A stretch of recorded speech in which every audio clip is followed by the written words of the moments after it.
Hello students of class 12th, आप सभी का हम फिर से स्वागत करते हैं हमारे यूट्यूब चैनल पर। और आज जो हमारा टॉपिक रहने वाला है वो रहने वाला है अल्टरनेटिंग करंट के रिगार्डिंग। और 12th फिजिक्स का ये टॉपिक है। ये बहुत ही इंपॉर्टेंट टॉपिक होने वाला है आपके डेरिवेशंस के तौर पे। ठीक है, तो सबसे पहले जो हमारा टॉपिक है वो है root mean square value of alternating current. यानी कि जो अल्टरनेटिंग करंट जिनके थंबनेल्स आपको यहाँ पर अटैच दिख रहे होंगे वो उसके आगे की डेरिवेशन है। और इसमें हम निकालने वाले हैं रूट मीन स्क्वायर वैल्यू। तो फर्स्टली हमें ये पता होना चाहिए कि रूट मीन स्क्वायर वैल्यू जो हम निकाल रहे हैं वो होती क्या है। तो रूट मीन स्क्वायर वैल्यू होती है जो भी आपके पास करंट होता है आई, उसका जब आप स्क्वायर करके उसका मीन वैल्यू निकालते हैं और उसका भी स्क्वायर रूट कर देते हैं, तब जो आपके पास एक्सप्रेशन फाइंड आउट होता है फ्रेंड्स, वो होता है आपके पास में root mean square value of the alternating current. Okay, सबसे पहले एक जनरल सा आइडिया लेते हैं।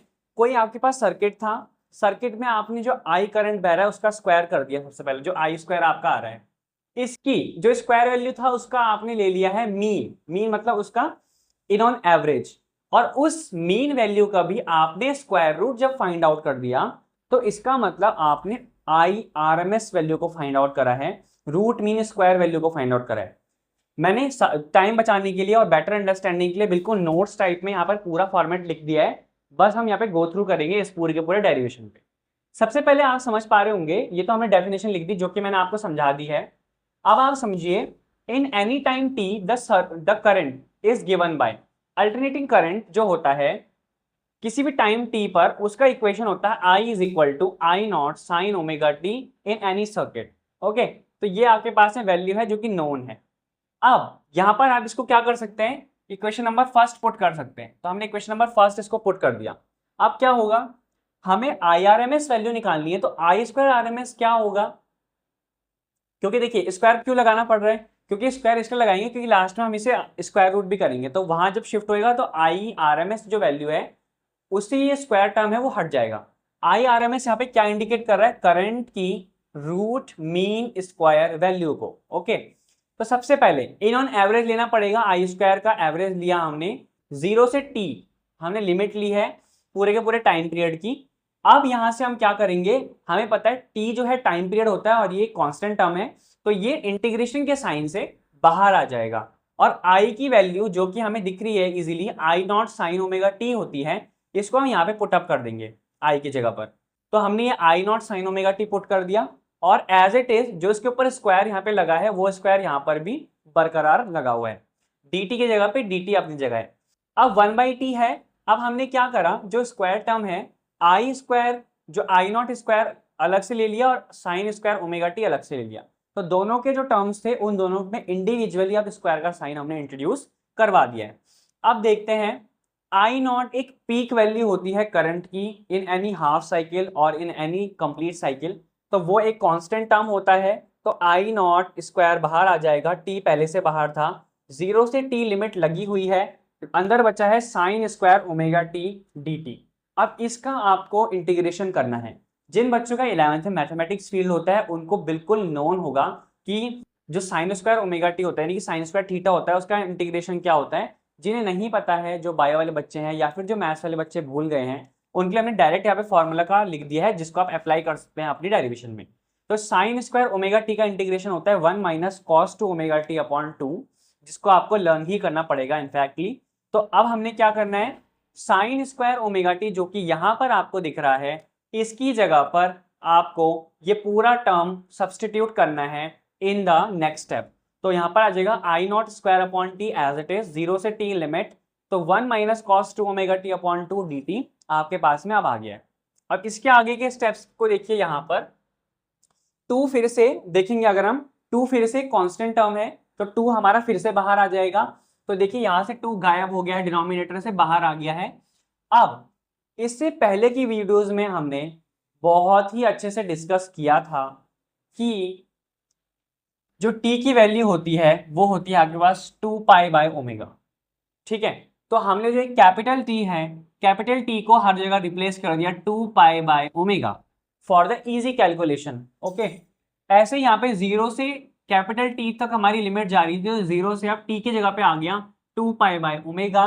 एंड एज इट इज हमारा function what 1 minus cos two omega T D T same to same form में बना हुआ है। ओके, अब समझते हैं आगे की कहानी। ये जो ओमेगा है ये यहाँ डिनोमिनेटर के भी डिनोमिनेटर में है, तो ये एग्जैक्ट आपको बिल्कुल क्लियर होगा कि जो ओमेगा होगा वो ऊपर आ जाएगा, ओमेगा आई नॉट स्क्वायर अपॉन 4 पाई, ये हो जाएगा 2 टू जा 4 और पाई। ओके, अब यहां से आप समझते हैं 1 का इंटीग्रेशन क्या होगा with respect to d t, it is obviously small t. Okay, ऐसे ही अब एक और आपको यहाँ पे फॉर्मूला याद करना पड़ेगा छोटा सा, क्योंकि थोड़ा डेरिवेशन यहाँ पर दो फॉर्मूले पे बेस्ड है। cos टू ओमेगा टी का इंटीग्रेशन क्या हो जाएगा, sign to omega T and upon, जो कि आपको समझ में आ रहा होगा, देखिए टी के रिस्पेक्ट में डिफरेंशिएशन है, सॉरी इंटीग्रेशन है, तो ये टी इसके साथ में चल रहे हैं, लेकिन इसी के हिसाब से अगर हम देखा जाए तो यहाँ पर जो कांस्टेंट टर्म है दैट इज आवर 2 ओमेगा, तो 2 ओमेगा का डिवाइड हमें देना पड़ेगा। इट इज अ रूल कि जब आप इंटीग्रेशन करते हैं और किसी भी एंगल के साथ में आपका कोई भी कोफिशिएंट टर्म आता है, सो आपको क्या करना होता है, उसको नीचे डिवाइड देना पड़ता है। ओके, तो यहाँ पर 2 ओमेगा भी यहाँ पर आ गया।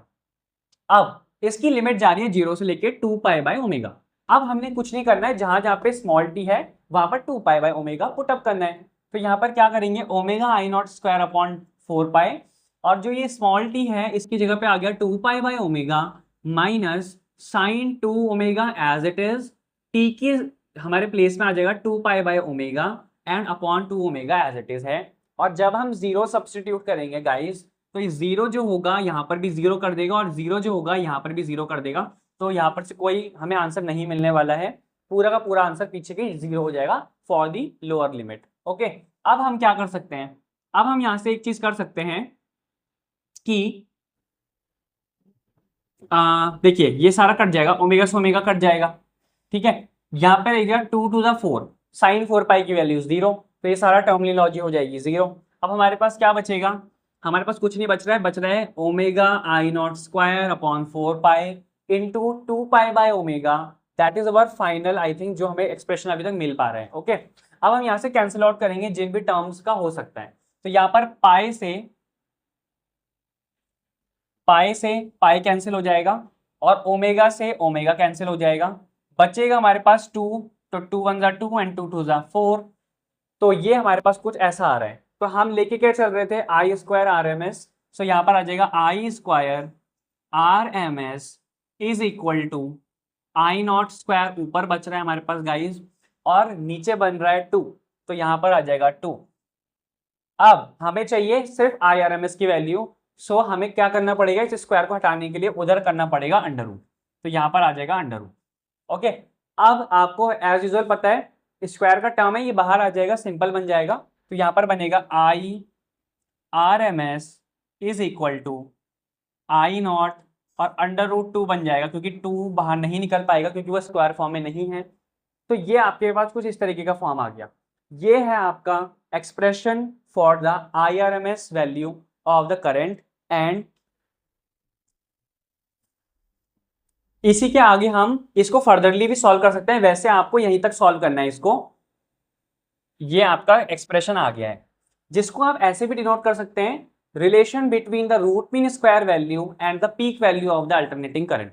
अब इसी में अगर आपको पॉइंट में किसी अलग फॉर्म में इसका आंसर देना है तो हम इसको भी दे सकते हैं। फर्स्टली आप इसका स्क्रीनशॉट कर लीजिए,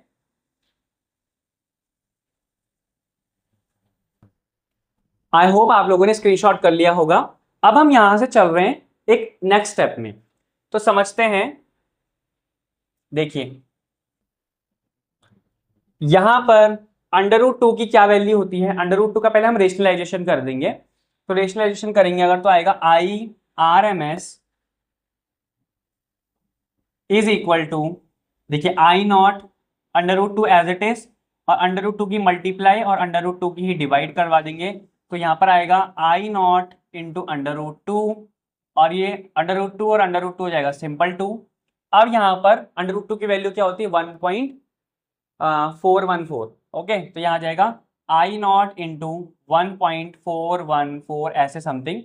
अब यहाँ से क्या कर सकते हैं हम गाइस कि अपॉन 2, तो यहाँ से कट जाएगा जब पॉइंट वाइज, तो जो आई आर एम एस की वैल्यू आएगी इन पॉइंट फॉर्म वो आएगी 0.707 आई नॉट। ये भी आपका एक एक्सप्रेशन आ गया है फॉर द IRMS वैल्यू। अब ये दोनों के दोनों एक्सप्रेशंस आप यूज टू कर सकते हैं जैसे भी आपको क्वेश्चन पूछा जाए एग्जाम में। बाकी आप दोनों का यूज करना पड़ेगा हमें, कुछ न्यूमेरिकल्स में इसका और कुछ न्यूमेरिकल्स में उस वाले एक्सप्रेशन का। बाकी दोनों हैं एक जैसे। ये था आपका root mean square value of the alternating current, और ये बहुत ही इंपॉर्टेंट टॉपिक है for your examination point of view. और इसको आप प्रैक्टिस कर लीजिएगा बढ़िया तरीके से। एक दो बार आप इसकी प्रैक्टिस करेंगे तो आपको इजीली ये फॉर्म हो जाएगा बढ़िया से। तब तक के लिए आप लोग सब्सक्राइब करिए, शेयर करिए हमारा यूट्यूब चैनल, और ऐसी अमेजिंग वीडियोस को पाने के लिए हमारे चैनल को ज़रूर से लाइक करिए हर एक वीडियो को, ताकि हमें भी इंस्पिरेशन लगे कि हमें आपके लिए कुछ अच्छा कंटेंट लाना है। Thank you.